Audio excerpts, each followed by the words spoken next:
In this video, I'm going to be going through psoriatic arthritis. Psoriatic arthritis is an inflammatory arthritis that's associated with psoriasis, and it can vary in severity. So patients might have a mild stiffening and soreness in the joint, or the joint can be completely destroyed in a condition called arthritis mutilans. It occurs in about 10 to 20% of patients who have psoriasis, the skin condition which causes rashes and scaly patches to occur on places like the elbows or on the scalp. And usually it occurs within about 10 years of developing the skin changes.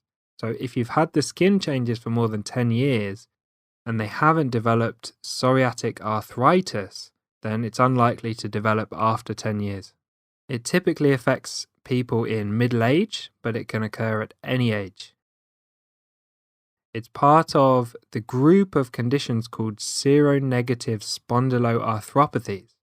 And these are seronegative inflammatory arthritis like reactive arthritis, ankylosing spondylitis, and enteropathic arthritis. There's a few patterns of the condition, and it doesn't really affect a single pattern of joints in the same way that you find osteoarthritis or rheumatoid arthritis affect specific joints. There's several recognized patterns of psoriatic arthritis. One of those patterns is a symmetrical polyarthritis that presents similarly to rheumatoid and is more common in women. And this affects the hands, the wrists, the ankles, and the distal interphalangeal joints of the fingers. The MCP joints, or the knuckles, are less commonly affected, unlike in rheumatoid arthritis. Another classic pattern of psoriatic arthritis is an asymmetrical porchiarthritis. And remember, porchiarthritis is where they only affect a few joints. And this pattern typically affects the digits, so the fingers and the toes, and also the joints of the feet. And a final typical pattern of psoriatic arthritis is a spondylitic pattern. And this is more common in men, and it presents with back stiffness, sacroiliitis, and atlantoaxial joint involvements at the top of the neck. Other areas that can be affected are the spine, the Achilles tendon, and the plantar fascia.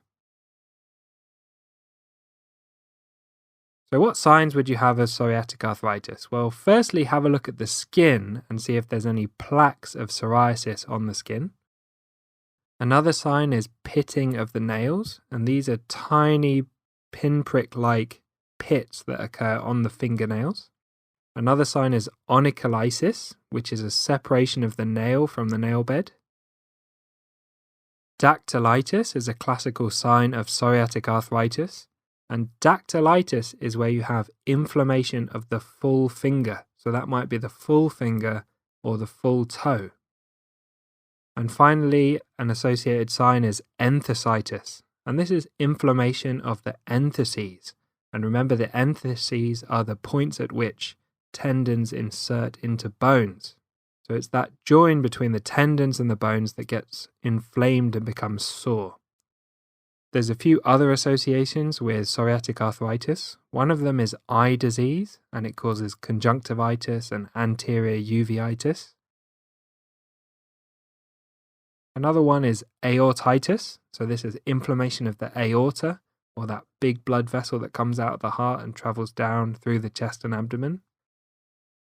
And another association is amyloidosis, where you have amyloid deposits throughout the body. Something to remember for your exams is the Psoriasis Epidemiological Screening Tool, or the PEST. So NICE recommend that patients with psoriasis complete the PEST tool to screen for psoriatic arthritis. And this involves asking a number of questions about joint pain, swelling, a history of arthritis, and looking for signs of nail pitting. A high score usually triggers a referral to a rheumatologist. Let's talk about the X-ray changes you find in psoriatic arthritis. One is periostitis, and this is inflammation of the periosteum, which causes a thickened and an irregular outline of the bone. Remember that the periosteum is the coating of the bone. Another one is ankylosis, which is where the bones join together and cause joint stiffening because the bones are essentially fusing. Another is osteolysis, which is destruction of the bone. Another one is dactylitis, which is inflammation of the entire digit, and this will appear on an X-ray as soft tissue swelling of the entire finger or the entire toe. And another final classic X-ray change is a cup in pencil appearance. And this is where there's central erosions of the bone beside the joint. So this causes the appearance of one bone in the joint being hollow and looking like a cup, while the other bone is narrow and sits inside the cup, causing a pencil-in cup appearance. There's a condition called arthritis mutilans, which you need to be aware of for your exams. And this is a specific severe form of psoriatic arthritis. And this occurs in the phalanxes, which are the bones inside the digit, so inside the fingers or the toes. And essentially what happens is there's osteolysis, which is destruction of the bones around the phalanxes, so either end of the phalanxes, which causes the digits to shrink or get shorter because the bones in the digit are getting shorter. And this causes the skin around the finger or the toe to fold in on itself as the bones inside it get shorter and closer together.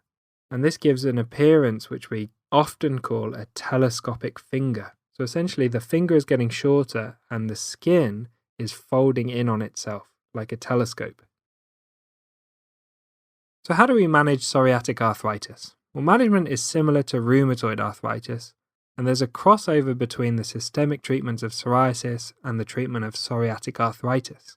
So treatment is often coordinated between dermatologists and rheumatologists because the treatment of one condition will help the other.